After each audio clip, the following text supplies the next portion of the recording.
Hi friends, ದಿನದ ಎಲ್ಲಾ ಪ್ರಮುಖ ಸುದ್ದಿಯನ್ನ ನಿಮಗೆ ತಲುಪಿಸೋ ಮಸ್ತ್ ಮಗ ಚಾನೆಲ್ನ ಫುಲ್ ನ್ಯೂಸ್ಗೆ ಸ್ವಾಗತ. ಭಾರತ ಬಾಂಗ್ಲಾ ನಡುವಿನ ಉದ್ವಿಗ್ನತೆ ಮತ್ತೊಂದು ಹಂತಕ್ಕೆ ತಲುಪಿದೆ. ಭಾರೀ ವಿವಾದದ ನಂತರ ಬಿಸಿಸಿಐ ಸೂಚನೆಯಂತೆ ಬಾಂಗ್ಲಾ ವೇಗಿ ಮುಸ್ತಫಿಜುರ್ ರೆಹಮಾನ್ರನ್ನ ಕೆಕೆಆರ್ ಮುಂಬರೋ ಐಪಿಎಲ್ನಿಂದ ಕೈಬಿಟ್ಟಿತ್ತು. ಈಗ ಬಾಂಗ್ಲಾದ ಮಧ್ಯಂತರ ಸರ್ಕಾರ ತನ್ನ ದೇಶದಲ್ಲಿ ಐಪಿಎಲ್ ಪ್ರಸಾರ ಬ್ಯಾನ್ ಮಾಡಿದೆ. ಅನಿರ್ದಿಷ್ಟಾವಧಿಯವರೆಗೆ ನಿಷೇಧ ಮಾಡಿ ಆದೇಶ ಹೊರಡಿಸಿದೆ. ಜೊತೆಗೆ ಪ್ರಮೋಷನ್ ಕೂಡ ಮಾಡಂಗಿಲ್ಲ ಅಂದಿದೆ. ಸಾರ್ವಜನಿಕ ಹಿತಾಸಕ್ತಿ ಆಧಾರದ ಮೇಲೆ ಈ ನಿರ್ಧಾರ ತಗೊಳ್ಳಲಾಗಿದೆ. ಭಾರತೀಯ ಕ್ರಿಕೆಟ್ ಮಂಡಳಿ ಬಿಸಿಸಿಐ ತಗೊಂಡಿರೋ ನಿರ್ಧಾರಕ್ಕೆ ಯಾವುದೇ ಲಾಜಿಕಲ್ ರೀಸನ್ ಇಲ್ಲ. ಇದರಿಂದ ಬಾಂಗ್ಲಾ ಜನರು ಸಿಟ್ಟು ಮತ್ತು ಆಘಾತಕ್ಕೆ ಒಳಗಾಗಿದ್ದಾರೆ. ಹೀಗಾಗಿ ಬಾಂಗ್ಲಾದಲ್ಲಿ ಎಲ್ಲಾ ಐಪಿಎಲ್ ರಿಲೇಟೆಡ್ ಟೆಲಿಕಾಸ್ಟ್ಗಳು, ಪ್ರಮೋಷನಲ್ ಆಕ್ಟಿವಿಟಿಗಳನ್ನ ಅನಿರ್ದಿಷ್ಟಾವಧಿವರೆಗೆ ಬ್ಯಾನ್ ಮಾಡಲಾಗಿದೆ ಅಂತ ಬಾಂಗ್ಲಾ ತಿಳಿಸಿದೆ. ಅಂದ್ಹಾಗೆ ಮುಂಬರೋ ಪುರುಷರ ಟಿ20 ವಿಶ್ವಕಪ್ಗೆ ತನ್ನ ತಂಡವನ್ನ ಭಾರತಕ್ಕೆ ಕಳಿಸದಿರೋಕೆ ಬಾಂಗ್ಲಾ ಕ್ರಿಕೆಟ್ ಬೋರ್ಡ್ ನಿರ್ಧಾರ ಮಾಡಿತ್ತು. ಭಾರತದಲ್ಲಿ ನಡೆಯೋ ನಮ್ಮ ಟೀಮ್ ಮ್ಯಾಚ್ಗಳನ್ನ ಬೇರೆಡೆ ಶಿಫ್ಟ್ ಮಾಡಿ ಅಂತ ಬಾಂಗ್ಲಾ ಕ್ರಿಕೆಟ್ ಬೋರ್ಡ್ ಐಸಿಸಿಗೆ ಮನವಿ ಮಾಡಿತ್ತು. ಭದ್ರತಾ ಹಿತದೃಷ್ಟಿಯಿಂದ ಈ ನಿರ್ಧಾರಕ್ಕೆ ಬಂದಿದ್ದೀವಿ ಅಂದಿತ್ತು. ಈಗ ನೋಡಿದ್ರೆ ಬಾಂಗ್ಲಾ ಸರ್ಕಾರ ಭಾರತದ ಐಪಿಎಲ್ ವಿರುದ್ಧ ಸಮರ ಸಾರಿದೆ. ಇನ್ನೊಂದ್ ಕಡೆ ಎಐಎಂಐಎಂ ಮುಖ್ಯಸ್ಥ ಅಸಾದುದ್ದೀನ್ ಓವೈಸಿ ಬಾಂಗ್ಲಾ ಕ್ರಿಕೆಟ್ ಆಟಗಾರ ಮುಸ್ತಫಿಜುರ್ ರೆಹಮಾನ್ರನ್ನ ಕೆಕೆಆರ್ ಕೈಬಿಟ್ಟಿರೋ ಬಗ್ಗೆ ಪ್ರಶ್ನೆ ಮಾಡಿದ್ದಾರೆ. ಪಹಲ್ಗಾಮ್ ಉಗ್ರ ದಾಳಿ ನಂತರನೂ ನಾವು ಪಾಕಿಸ್ತಾನ ಜೊತೆ ಏಷ್ಯಾ ಕಪ್ ಆಡಿದ್ವಿ, ಹೀಗಿರುವಾಗ ಈ ಕ್ರಮ ಯಾಕೆ ಅಂತ ಪ್ರಶ್ನಿಸಿದ್ದಾರೆ. ಜೊತೆಗೆ ಬಾಂಗ್ಲಾದ ಮಹಿಳೆ ಅಂದ್ರೆ ಶೇಖ್ ಹಸೀನಾ ಅವರು ಭಾರತದಲ್ಲಿ ವಾಸ ಮಾಡ್ತಿದ್ದಾರೆ, ಅವರನ್ನು ವಾಪಸ್ ಕಳಿಸಿ, ಅವರನ್ನ ಯಾಕೆ ಇಲ್ಲಿ ಇರಿಸಿದ್ದೀರಿ? ಬಾಂಗ್ಲಾದಲ್ಲಿ ಸ್ಥಿರತೆ ಬರೋದು ಭಾರತಕ್ಕೆ ತುಂಬಾನೇ ಇಂಪಾರ್ಟೆಂಟ್. ಚೀನಾ ಮತ್ತು ಪಾಕಿಸ್ತಾನ ಬಾಂಗ್ಲಾದಲ್ಲಿ ಆಕ್ಟಿವ್ ಆಗಿವೆ, ಅದರ ಬಗ್ಗೆನೂ ನಾವು ಗಮನ ಹಾಕಬೇಕು ಅಂದಿದ್ದಾರೆ. ಈ ನಡುವೆ ಬಾಂಗ್ಲಾದಲ್ಲಿ ಹಿಂದೂಗಳ ಮೇಲಿನ ದ್ವೇಷ ಮುಂದುವರೆದಿದೆ. ಬಾಂಗ್ಲಾದ ಹಿಂದೂ ಸಮುದಾಯಕ್ಕೆ ಸೇರಿದ ಡಿಸ್ಟ್ರಿಕ್ಟ್ ಕಮಿಷನರ್ ಅನ್ನಪೂರ್ಣ ದೇಬನಾಥ್ರಿಗೆ ಕೋಮು ನಿಂದನೆ ಮಾಡಿ ಬೆದರಿಕೆ ಹಾಕಲಾಗಿದೆ.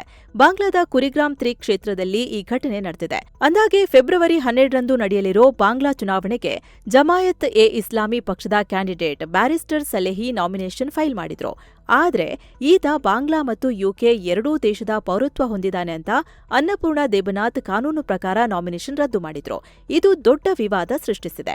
ಕ್ಯಾಂಡಿಡೇಟ್ನ ಬೆಂಬಲಿಗರು ಡಿಸ್ಟ್ರಿಕ್ಟ್ ಆಫೀಸ್ ಆವರಣದಲ್ಲಿ ನಾಮಿನೇಷನ್ ಸೆಂಟರ್ ಒಳಗಡೆ ಪ್ರತಿಭಟನೆ ನಡೆಸಿದ್ದಾರೆ.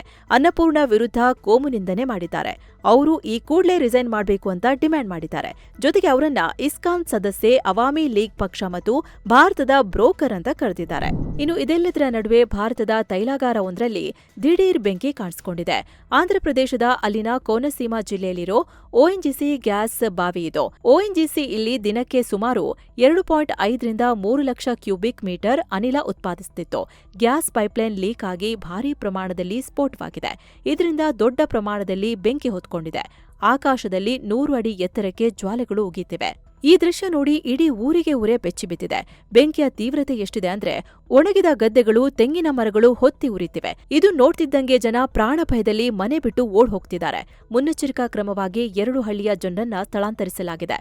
ಅಲ್ಲದೆ ಅಧಿಕಾರಿಗಳು ಎಲೆಕ್ಟ್ರಿಕ್ ಸ್ವಿಚ್ಗಳನ್ನ ಆಫ್ ಮಾಡೋವಂತೆ, ಗ್ಯಾಸ್ ಸ್ಟವ್ಗಳನ್ನ ಆನ್ ಮಾಡದಂತೆ ಮನವಿ ಮಾಡಿದ್ದಾರೆ.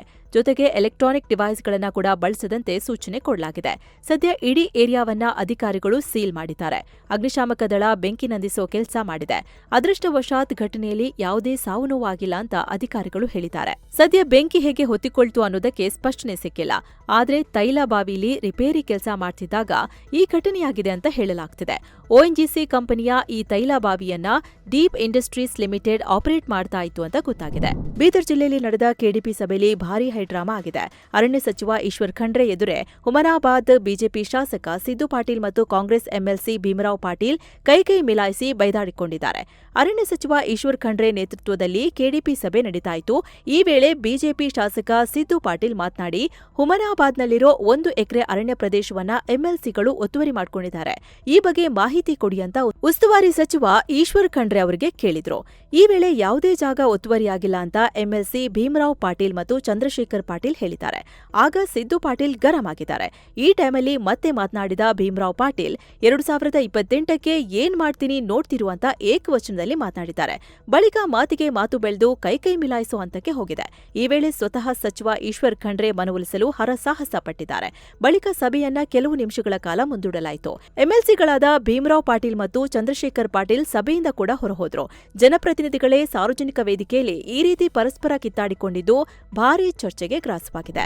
ಈ ನಡುವೆ ಕೊಪ್ಪಳದಲ್ಲಿ ಕೂಡ ದೊಡ್ಡ ರಾಜಕೀಯ ಹೈಡ್ರಾಮಾ ಆಗಿದೆ. ಕೇಂದ್ರ ಸಚಿವ ವಿ ಸೋಮಣ್ಣರ ಕಡೆಗೆ ಕಾಂಗ್ರೆಸ್ ಕಾರ್ಯಕರ್ತರು ಕುರ್ಚಿ ಎಸೆದಿದ್ದಾರೆ.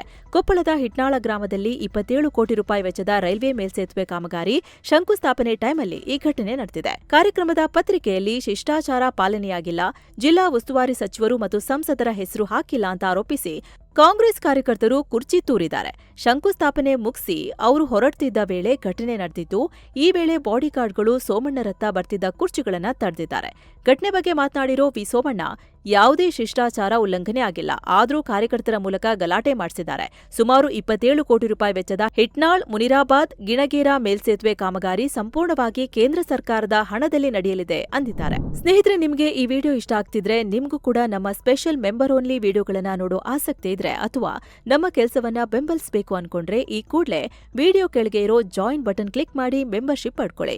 ಬನ್ನಿ ಈಗ ಮುಂದಿನ ಸುದ್ದಿಗೆ ಹೋಗೋಣ. ಬಳ್ಳಾರಿ ಬ್ಯಾನರ್ ಗಲಾಟೆಗೆ ಹೊಸ ಟ್ವಿಸ್ಟ್ ಸಿಕ್ಕಿದೆ. ಗಂಗಾವತಿ ಶಾಸಕ ಜನಾರ್ದನ ರೆಡ್ಡಿ ಮನೆಯ ಆವರಣದಲ್ಲಿ 50ಕ್ಕೂ ಹೆಚ್ಚು ದೊಣ್ಣೆಗಳು ಸಿಕ್ಕಿವೆ. ಗಲಾಟೆಯ ಸಂದರ್ಭದಲ್ಲಿ ರೆಡ್ಡಿ ಬೆಂಬಲಿಗರಿಂದ ದೊಣ್ಣೆಗಳನ್ನ ಬಳಕೆ ಮಾಡಿರೋ ಆರೋಪ ಕೇಳ್ಬಂದಿತ್ತು.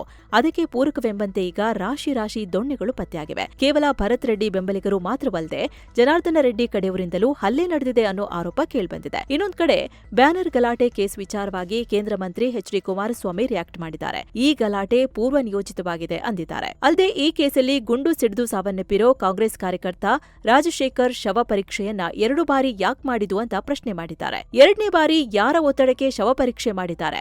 ಶವ ಪರೀಕ್ಷೆ ಮಾಡಲು ಅನುಮತಿ ಕೊಟ್ಟವರ್ಯಾರು?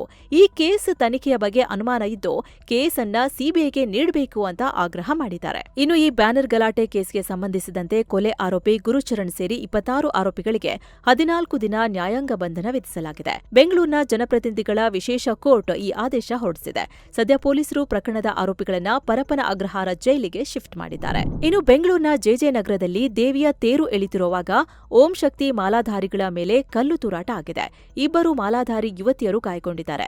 ಭಾನುವಾರ ರಾತ್ರಿ ಈ ಘಟನೆಯಾಗಿದ್ದು ಸ್ಥಳದಲ್ಲಿ ಕೆಲಕಾಲ ಉದ್ವಿಗ್ನ ಪರಿಸ್ಥಿತಿ ನಿರ್ಮಾಣವಾಗಿತ್ತು. ಅಲ್ಲದೆ ಕಲ್ಲೆಸೆದ ಕಿಡಿಗೇಡಿಗಳ ವಿರುದ್ಧ ಕ್ರಮ ತಗೋಬೇಕು ಅಂತ ಓಂ ಶಕ್ತಿ ಮಾಲಾಧಾರಿಗಳು ಜೆಜೆ ನಗರ ಠಾಣೆ ಮುಂದೆ ಪ್ರತಿಭಟನೆ ಕೂಡ ಮಾಡಿದ್ರು.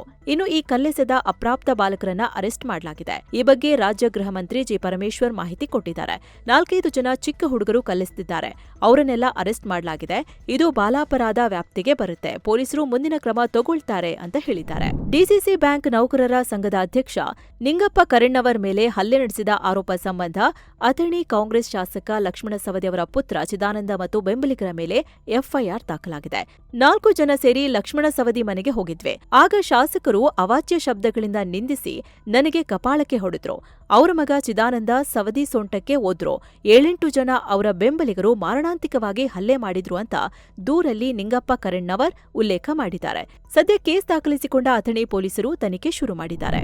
ಮರ್ಯಾದೆಗೇಡು ಹತ್ಯೆ ತಡೆಗೆ ವಿಶೇಷ ಕಾನೂನು ಜಾರಿಗೆ ತರ್ತೀವಿ ಅಂತ ಸಿಎಂ ಸಿದ್ದರಾಮಯ್ಯ ಘೋಷಣೆ ಮಾಡಿದ್ದಾರೆ. ಇತ್ತೀಚೆಗಷ್ಟೇ ಹುಬ್ಬಳ್ಳಿಯಲ್ಲಿ ಸ್ವತಃ ತಂದೆಯೇ 6 ತಿಂಗಳ ಗರ್ಭಿಣಿ ಮಗಳನ್ನ ಹತ್ಯೆ ಮಾಡಿದ್ರು. ಈ ಘಟನೆ ಇಡೀ ರಾಜ್ಯವನ್ನೇ ಬೆಚ್ಚಿಬೀಳಿಸಿತ್ತು. ಅದರ ಬೆನ್ನಲ್ಲೇ ಸಿಎಂ ಈ ವಿಚಾರ ತಿಳಿಸಿದ್ದಾರೆ. ಮರ್ಯಾದೆಗೇಡು ಹತ್ಯೆಯಂತ ಘಟನೆಗಳು ಇಡೀ ಮಾನವ ಸಮಾಜ ತಲೆ ತಗ್ಗಿಸೋ ಕೃತ್ಯಗಳು. ಯಾವುದೇ ಕಾರಣಕ್ಕೂ ನಮ್ಮ ಸರ್ಕಾರ ಇದನ್ನ ಸಹಿಸಲ್ಲ.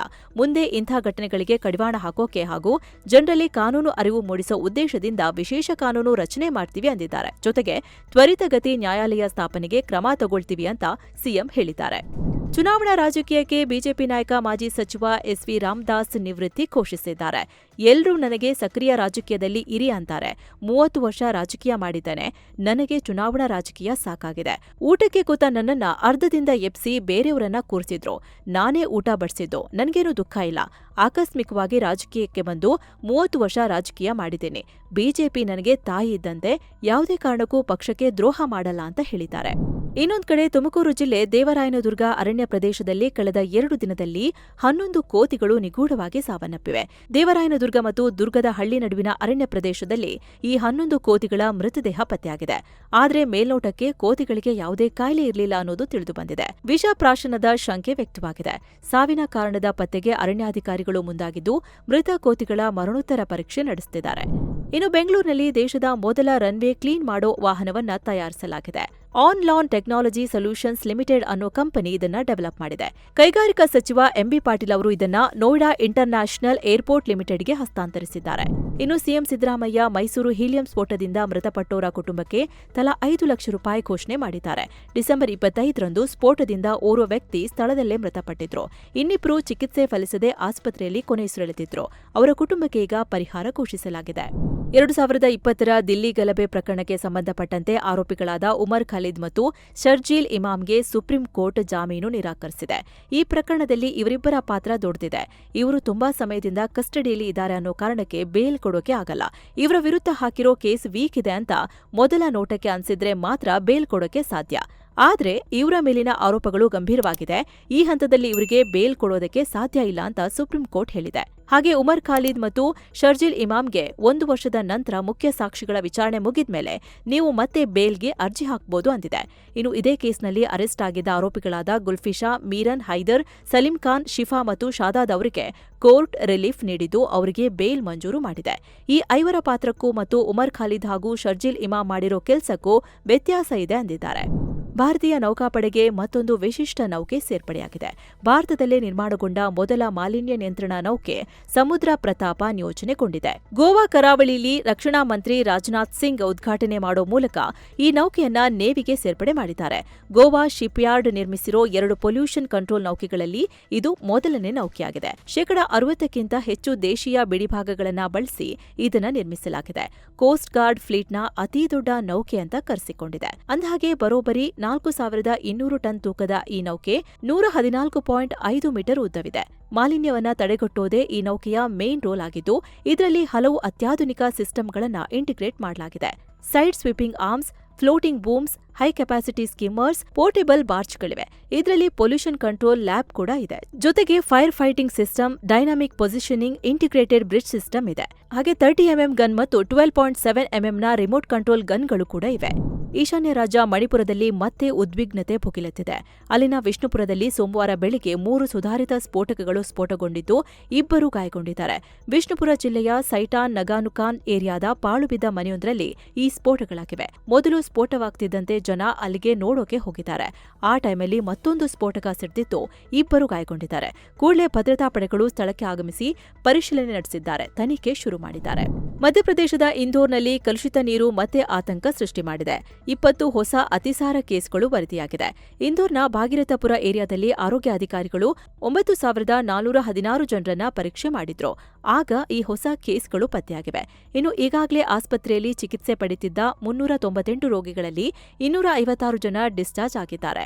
142 ರೋಗಿಗಳಿಗೆ ಚಿಕಿತ್ಸೆ ಕಂಟಿನ್ಯೂ ಆಗಿದೆ. ಇದರಲ್ಲಿ 11 ಜನರ ಸ್ಥಿತಿ ಗಂಭೀರವಾಗಿದ್ದು ಐಸಿಯುನಲ್ಲಿ ಚಿಕಿತ್ಸೆ ನೀಡಲಾಗುತ್ತಿದೆ. ಯುಪಿ ಸಿಎಂ ಯೋಗಿ ಆದಿತ್ಯನಾಥ್ ದಿಲ್ಲಿಯಲ್ಲಿ ಪಿಎಂ ಮೋದಿ ಅವರನ್ನ ಮೀಟ್ ಆಗಿದ್ದಾರೆ. ಈ ವೇಳೆ ಉತ್ತರ ಪ್ರದೇಶ ಅಭಿವೃದ್ಧಿ ವಿಚಾರವಾಗಿ ಮೋದಿ ಅವರಿಂದ ಯೋಗಿ ಮಾರ್ಗದರ್ಶನ ಪಡ್ಕೊಂಡಿದ್ದಾರೆ ಅಂತ ಗೊತ್ತಾಗಿದೆ. ಸುಮಾರು 1 ಗಂಟೆ ಈ ಮಾತುಕತೆ ಆಗಿದೆ. ಇನ್ನು ಈ ಭೇಟಿಯಲ್ಲಿ ಯೋಗಿ ಆದಿತ್ಯನಾಥ್ ಮೋದಿ ಅವರಿಗೆ ರಾಮಮಂದಿರದ ಪ್ರತಿಕೃತಿಯನ್ನ ಗಿಫ್ಟ್ ಮಾಡಿದ್ದಾರೆ. ಕೇಂದ್ರ ವಿಮಾನಯಾನ ಸಚಿವ ರಾಮಮೋಹನ್ ನಾಯ್ಡು ಅವರು ಮೇಜರ್ ಸಿಟಿಗಳಲ್ಲಿ ಮಲ್ಟಿಪಲ್ ಏರ್ಪೋರ್ಟ್ಗಳಿಗೆ ಕೇಂದ್ರ ಅವಕಾಶ ನೀಡಲಿದೆ ಅಂತ ಹೇಳಿದ್ದಾರೆ. ವಿಮಾನ ಪ್ರಯಾಣಿಕರ ಸಂಖ್ಯೆ ವೇಗದಲ್ಲಿ ಏರ್ತಿರೋದ್ರಿಂದ ಹಳೆಯ ಏರ್ಪೋರ್ಟ್ಗಳ ಮೇಲಿನ ಒತ್ತಡ ಕಡಿಮೆ ಮಾಡೋ ಅಗತ್ಯ ಇದೆ. ಈಗಿರೋ 150 ಕಿಲೋಮೀಟರ್ ವ್ಯಾಪ್ತಿಯೊಳಗೆ 2 ವಿಮಾನ ನಿಲ್ದಾಣಗಳನ್ನ ನಿಷೇಧಿಸುವ ಕಾನೂನನ್ನ ಕೇಂದ್ರ ಸರ್ಕಾರ ಪರಿಶೀಲನೆ ನಡೆಸಲಿದೆ ಅಂತ ಹೇಳಿದ್ದಾರೆ. ಅಮೆರಿಕ ಮತ್ತು ವೆನೆಜುವೆಲಾ ಮಧ್ಯೆ ಉದ್ವಿಗ್ನತೆ ಇರೋ ಹೊತ್ತಲ್ಲೇ ಅಮೆರಿಕದೊಳಗೆ ಆಘಾತಕಾರಿ ಘಟನೆ ನಡೆದಿದೆ. ಅಮೆರಿಕ ಉಪಾಧ್ಯಕ್ಷ ಜೆಡಿ ವ್ಯಾನ್ಸ್ನ ನಿವಾಸದ ಬಳಿ ದೊಡ್ಡ ಭದ್ರತಾ ಲೋಪವಾಗಿದೆ. ಒಹಾಯೋ ರಾಜ್ಯದ ಸಿನ್ಸಿನಾಟಿಯಲ್ಲಿರೋ ಅವರ ನಿವಾಸದ ಮೇಲೆ ವ್ಯಕ್ತಿಯೊಬ್ಬ ದಾಳಿ ಮಾಡಿದ್ದಾನೆ. ಅವರ ಮನೆಯ ಕಿಟಕಿಗಳನ್ನು ಡ್ಯಾಮೇಜ್ ಮಾಡಲಾಗಿದೆ. ರಾತ್ರಿ ಈ ಘಟನೆಯಾಗಿರೋದು ಗೊತ್ತಾಗಿದೆ. ಕೂಡಲೇ ಅಮೆರಿಕದ ಸೀಕ್ರೆಟ್ ಸರ್ವಿಸ್ ಮತ್ತು ಸ್ಥಳೀಯ ಪೊಲೀಸರು ಘಟನಾ ಸ್ಥಳಕ್ಕೆ ಭೇಟಿ ನೀಡಿ ಪರಿಶೀಲನೆ ಮಾಡಿದ್ದಾರೆ. ಒಬ್ಬ ಶಂಕಿತನನ್ನ ವಶಕ್ಕೆ ಪಡೆದಿದ್ದಾರೆ. ಈತ ಯಾಕೆ ಬಂದಿದ್ದ, ಏನು ಉದ್ದೇಶ ಇತ್ತು ಅನ್ನೋದನ್ನ ಅಧಿಕಾರಿಗಳು ಡಿಸ್ಕ್ಲೋಸ್ ಮಾಡಿಲ್ಲ. ಹಾಗೆ ಹೇಗ್ ದಾಳಿ ಮಾಡಿದ್ದ, ಏನ್ ಬಳಸಿದ್ದ ಅನ್ನೋ ಬಗ್ಗೆನೂ ಮಾಹಿತಿ ಇಲ್ಲ. ಇನ್ನು ಈ ಘಟನೆ ನಡೆದ ಟೈಮಲ್ಲಿ ವ್ಯಾನ್ಸ್ ಮತ್ತವರ ಕುಟುಂಬ ಆ ಮನೆಯಲ್ಲಿ ಇರಲಿಲ್ಲ. ವ್ಯಾನ್ಸ್ರ ಮನೆಯ ಕಿಟಕಿ ಗಾಜು ಡ್ಯಾಮೇಜ್ ಆಗಿರೋ ಫೋಟೋ ಹರಿದಾಡ್ತಿದೆ. ಸದ್ಯ ಎಲ್ಲಾ ಆಯಾಮಗಳಲ್ಲಿ ತನಿಖೆ ಶುರುವಾಗಿದೆ. ಇನ್ನಷ್ಟೇ ಘಟನೆಯ ಬಗ್ಗೆ ಸಂಪೂರ್ಣ ಮಾಹಿತಿ ಸಿಗಬೇಕಿದೆ. ವಾರದ ಮೊದಲ ಸೆಷನ್ನಲ್ಲಿ ಭಾರತದ ಷೇರುಪೇಟೆ ನಷ್ಟದಲ್ಲಿ ಕೊನೆಗೊಂಡಿದೆ. ದಿನದ ವಹಿವಾಟಿನ ಅಂತ್ಯಕ್ಕೆ ಸೆನ್ಸೆಕ್ಸ್ 322 ಪಾಯಿಂಟ್ಸ್ ಅಥವಾ 0.38% ಡೌನ್ ಆಗಿ 85,439ಕ್ಕೆ ತಲುಪಿದೆ. ನಿಫ್ಟಿ 78 ಪಾಯಿಂಟ್ಸ್ ಅಥವಾ 0.30% ಡೌನ್ ಆಗಿ 26,250ಕ್ಕೆ ರೀಚ್ ಆಗಿದೆ. ಇತ್ತ BSE mid cap index 0.05% down ಆಗಿದ್ದು, ಸ್ಮಾಲ್ ಕ್ಯಾಪ್ ಇಂಡೆಕ್ಸ್ 0.07% ಜಂಪ್ ಆಗಿದೆ. ಎಚ್ಡಿಎಫ್ಸಿ ಬ್ಯಾಂಕ್, ಇನ್ಫೋಸಿಸ್, ರಿಲಯನ್ಸ್ ಇಂಡಸ್ಟ್ರೀಸ್ನಂಥ ಹೆವಿ ವೇಟ್ ಸ್ಟಾಕ್ಗಳಲ್ಲಿ ಪ್ರಾಫಿಟ್ ಬುಕಿಂಗ್ ಆಗಿದೆ. ಅಮೆರಿಕ ಅಧ್ಯಕ್ಷ ಟ್ರಂಪ್ ರಷ್ಯಾ ತೈಲ ಖರೀದಿ ವಿಚಾರವಾಗಿ ಭಾರತದ ಮೇಲೆ ಮತ್ತೆ ಟ್ಯಾರಿಫ್ ಏರೋ ಎಚ್ಚರಿಕೆ ಕೊಟ್ಟಿದ್ದಾರೆ. ಇದು ಹೂಡಿಕೆದಾರರ ಮೇಲೆ ಪ್ರಭಾವ ಬೀರಿದೆ. ಇನ್ನು Nestle India, Hindustan Unilever, Tata steel, UltraTech cement ಮತ್ತು ಆಕ್ಸಿಸ್ ಬ್ಯಾಂಕ್ ಷೇರುಗಳು ಗ್ರೀನ್ನಲ್ಲಿದ್ವು. ಇತ್ತ HDFC bank, Infosys, HCL technologies, Bajaj finance ಮತ್ತು ಟಿಸಿಎಸ್ ಷೇರುಗಳು ರೆಡ್ನಲ್ಲಿದ್ವು. ಇನ್ನು ಡಾಲರ್ ಮುಂದೆ ರೂಪಾಯಿ ಮೌಲ್ಯ 8 ಪೈಸೆ ಇಳಿಕೆಯಾಗಿ $90.28 ಆಗಿದೆ. ಅಮೆರಿಕ ವೆನೆಜುವೆಲಾ ಮೇಲೆ ದಾಳಿ ಮಾಡಿದ ನಂತರ ಭಾರತದ ಪ್ರಮುಖ ಡಿಫೆನ್ಸ್ ಸ್ಟಾಕ್ಗಳು ಜಂಪ್ ಆಗಿವೆ. ಮಾರ್ಕೆಟ್ ಎಂಡ್ ಆಗೋ ಹೊತ್ತಿಗೆ Hindustan aeronautics limited 2.40%, Bharat electronics limited 2.53%, Bharat dynamics 3.13% ಮತ್ತು ಡೇಟಾ ಪೆಟನ್ಸ್ ಸ್ಟಾಕ್ 4% ಏರಿಕೆಯಾಗಿದೆ. ಬಹುತೇಕ ಎಲ್ಲಾ ಡಿಫೆನ್ಸ್ ಸ್ಟಾಕ್ಗಳು ಏರಿಕೆಯಾದ ಕಾರಣ Nifty India defence index 2.04% rise ಆಗಿ 7,945ಕ್ಕೆ ರೀಚ್ ಆಗಿದೆ. ಇನ್ನು ಭಾರತದ ಪ್ರಮುಖ ಬ್ಯಾಂಕ್ಗಳು ತಮ್ಮ Q3 ರಿಸಲ್ಟ್ ಬಿಡುಗಡೆ ಮಾಡಿವೆ. ಭಾರತದ ಅತಿ ದೊಡ್ಡ ಖಾಸಗಿ ಬ್ಯಾಂಕ್ ಎಚ್ಡಿಎಫ್ಸಿ 2025ರ ಲೆಂಡಿಂಗ್ನಲ್ಲಿ 9% ಏರಿಕೆಯಾಗಿದ್ದು 28.45 ಲಕ್ಷ ಕೋಟಿ ರೂಪಾಯಿಗೆ ತಲುಪಿದೆ. ಇನ್ನು ಡೆಪಾಸಿಟ್ನಲ್ಲೂ 27.52 ಲಕ್ಷ ಕೋಟಿಗೆ ರೀಚ್ ಆಗಿದೆ. ಆದರೆ ಅಕ್ಟೋಬರ್ನಿಂದ ಡಿಸೆಂಬರ್ವರೆಗೆ ಹಬ್ಬದ ಸೀಸನ್ಗಳಲ್ಲಿ ಲೋನ್ ಸಂಖ್ಯೆ ನಿರೀಕ್ಷೆಯಷ್ಟು ಹೆಚ್ಚಾಗದ ಕಾರಣ ಮಾರ್ಕೆಟ್ನಲ್ಲಿ ಎಚ್ಡಿಎಫ್ಸಿ ಶೇರ್ ಬೆಲೆ ಮಾರ್ಕೆಟ್ ಎಂಡ್ ಆಗೋ ವೇಳೆ 2.31%ನಷ್ಟು ಕುಸಿತ ದಾಖಲಿಸಿದೆ. ಇನ್ನು ಯೂನಿಯನ್ ಬ್ಯಾಂಕ್ ಈ ಸಲ ಒಳ್ಳೆ ಪರ್ಫಾರ್ಮ್ ಮಾಡಿದೆ. ಈ ವರ್ಷ ಲೆಂಡಿಂಗ್ನಲ್ಲಿ 7.13% ಗ್ರೋತ್ ಕಂಡಿದ್ದು 10.17 ಲಕ್ಷ ಕೋಟಿ ರೂಪಾಯಿ ಹೆಚ್ಚಾಗಿದೆ. ಇನ್ನು ಡೆಪಾಸಿಟ್ 3.36% ಏರಿದ್ದು 12.23 ಲಕ್ಷ ಕೋಟಿಗೆ ತಲುಪಿದೆ. ಸೊ ಈ ರಿಸಲ್ಟ್ನಿಂದ ಹೂಡಿಕೆದಾರರಿಗೆ ತೃಪ್ತಿ ನೀಡಿದ್ದು ಷೇರುಗಳ ಬೆಲೆ 3.78% ಏರಿವೆ. ಇನ್ನು ಕೋಟಕ್ ಮಹೀಂದ್ರಾ ಬ್ಯಾಂಕ್ 2025ರ ನೆಟ್ ಅಡ್ವಾನ್ಸ್ನಲ್ಲಿ 16% ಏರಿಕೆ ಕಂಡಿದ್ದು ಒಟ್ಟು ಮೊತ್ತ 4.80 ಲಕ್ಷ ಕೋಟಿ ರೂಪಾಯಿಗೆ ತಲುಪಿದೆ. ಇನ್ನು ಡೆಪಾಸಿಟ್ ವಿಷಯಕ್ಕೆ ಬಂದರೆ 14.6% ಹೆಚ್ಚಳ ಆಗಿದ್ದು 5.42 ಲಕ್ಷ ಕೋಟಿಗೆ ಹೋಗಿದೆ. ವಿಶ್ವದ ಫೇಮಸ್ ಮ್ಯೂಸಿಕ್ ಕಂಪನಿಯಾಗಿರೋ ಯೂನಿವರ್ಸಲ್ ಮ್ಯೂಸಿಕ್ ಗ್ರೂಪ್ ಯುಎಂಜಿ ಈಗ ಭಾರತದ ಎಕ್ಸೆಲ್ ಎಂಟರ್ಟೈನ್ಮೆಂಟ್ನಲ್ಲಿ ದೊಡ್ಡ ಹೂಡಿಕೆ ಮಾಡಿದೆ. ಬಾಲಿವುಡ್ನ ಸ್ಟಾರ್ ನಟ ಫರ್ಹಾನ್ ಅಖ್ತರ್ ಮತ್ತು ರಿತೇಶ್ ಸಿಧ್ವಾನಿ ಒಡೆತನದ ಎಕ್ಸೆಲ್ ಎಂಟರ್ಟೈನ್ಮೆಂಟ್ನ 30% ಸ್ಟೇಕ್ ಅನ್ನ ಖರೀದಿ ಮಾಡಿದೆ. ಇನ್ನು ಈ ಹೂಡಿಕೆಯಿಂದ ಎಕ್ಸೆಲ್ ಸ್ಟುಡಿಯೋ ವ್ಯಾಲ್ಯೂ ಈಗ ಬರೋಬ್ಬರಿ 2,400 ಕೋಟಿ ರೂಪಾಯಿಗೆ ಏರಿಕೆಯಾಗಿದ್ದು ಭಾರತದಲ್ಲೇ ಅತ್ಯಂತ ವ್ಯಾಲ್ಯೂಯಬಲ್ ಮ್ಯೂಸಿಕ್ ಕಂಪನಿಯಾಗಿ ಹೊರಹೊಮ್ಮಿದೆ. ಅಂದ್ಹಾಗೆ ಈ ಹಿಂದೆಯೂ ಇವರಿಬ್ಬರ ನಡುವೆ ಮ್ಯೂಸಿಕ್ ವಿಚಾರದಲ್ಲಿ ಒಪ್ಪಂದ ಇತ್ತು. ಆದರೆ ಈಗ ಅದು ಬಿಸಿನೆಸ್ ಪಾರ್ಟ್ನರ್ಶಿಪ್ ಆಗಿ ಬದಲಾಗಿದೆ. ಈ ಹೂಡಿಕೆಯಿಂದಾಗಿ ಎಕ್ಸೆಲ್ ಕಂಪನಿ ಇನ್ಮುಂದೆ ಕೇವಲ ಸಿನಿಮಾಗಳನ್ನ ಮಾಡೋದು ಮಾತ್ರವಲ್ಲದೆ ಗ್ಲೋಬಲ್ ಮಟ್ಟದಲ್ಲಿ ಮ್ಯೂಸಿಕ್ ಮತ್ತು ವೆಬ್ ಸೀರೀಸ್ಗಳನ್ನ ರಿಲೀಸ್ ಮಾಡೋ ಪ್ಲಾನ್ ಮಾಡಿದೆ. ಅದಾನಿ ಗ್ರೀನ್ ಎನರ್ಜಿ ಕಂಪನಿ ಈಗ ರಿನ್ಯೂವೇಬಲ್ ಎನರ್ಜಿ ಕ್ಷೇತ್ರದಲ್ಲಿ ಮತ್ತೊಂದು ದೊಡ್ಡ ಹೆಜ್ಜೆ ಇಟ್ಟಿದೆ. ಉತ್ಪಾದನೆಯನ್ನ ಇನ್ನೂ ಹೆಚ್ಚು ಮಾಡೋ ಉದ್ದೇಶದಿಂದ ಅದಾನಿ ಇಕೋಜೆನ್ 5 ಲಿಮಿಟೆಡ್ ಹೆಸರಿನ ಹೊಸ ಸಬ್ಸಿಡರಿ ಕಂಪನಿಯನ್ನ ಶುರು ಮಾಡಿದೆ. ಈ ಕಂಪನಿಯ ಮೂಲಕ ಅದಾನಿ ಗ್ರೂಪ್ ಗ್ರೀನ್ ಎನರ್ಜಿ ಉತ್ಪಾದನೆ ಮತ್ತು ಸಪ್ಲೈ ಹೆಚ್ಚಿಸೋಕೆ ಮುಂದಾಗಿದೆ ಅಂತ ಗೊತ್ತಾಗಿದೆ. ಈಗಾಗಲೇ ಈ ಕ್ಷೇತ್ರದಲ್ಲಿ ನಂಬರ್ 1 ಸ್ಥಾನದಲ್ಲಿರೋ ಅದಾನಿ ಗ್ರೂಪ್ ಈ ಹೊಸ ಸಬ್ಸಿಡಿಯರಿ ಕಂಪನಿ ಮೂಲಕ ತನ್ನ ಪೋರ್ಟ್ಫೋಲಿಯೋನ ಇನ್ನಷ್ಟು ಸ್ಟ್ರಾಂಗ್ ಮಾಡ್ಕೊಳ್ಳೋಕೆ ನೋಡ್ತಿದೆ. ಇನ್ನು ಏರ್ ಇಂಡಿಯಾ ತನ್ನ ಆಡಳಿತದಲ್ಲಿ ರಿಪೇರಿಗೆ ಮುಂದಾಗಿದೆ. ಕಂಪನಿಯ ಸಿಇಒ ಕ್ಯಾಂಪಬೆಲ್ ವಿಲ್ಸನ್ ಬದಲಾವಣೆಗೆ ಪ್ಲಾನ್ ನಡೆಸುತ್ತಿರೋದು ಗೊತ್ತಾಗಿದೆ. ಈ ಕುರಿತಂತೆ ಏರ್ ಇಂಡಿಯಾ ಮಾಲೀಕ Tata sons global top aviation ಎಕ್ಸಿಕ್ಯೂಟಿವ್ಗಳ ಜೊತೆ ಚರ್ಚೆ ನಡೆಸಿದೆ.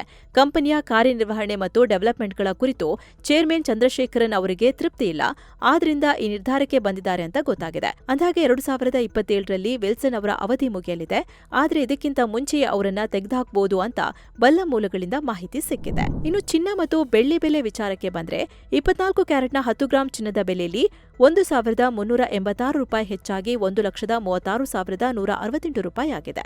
22 ಕ್ಯಾರೆಟ್ನ 10 ಗ್ರಾಂ ಚಿನ್ನದ ಬೆಲೆಯಲ್ಲಿ 1,270 ರೂಪಾಯಿ ಹೆಚ್ಚಾಗಿ 1,24,730 ರೂಪಾಯಿ ಆಗಿದೆ. 1 ಕೆಜಿ ಬೆಳ್ಳಿ ಬೆಲೆಯಲ್ಲಿ 2,513 ರೂಪಾಯಿ ಹೆಚ್ಚಾಗಿ 2,37,063 ರೂಪಾಯಿ ಆಗಿದೆ. ಸೊ ಫ್ರೆಂಡ್ಸ್, ಇದಾಗಿತ್ತು ಇವತ್ತಿನ ಫುಲ್ ನ್ಯೂಸ್. ಮತ್ತೆ ಭೇಟಿ ಆಗ್ತಿರೋಣ. ನಮಸ್ಕಾರ.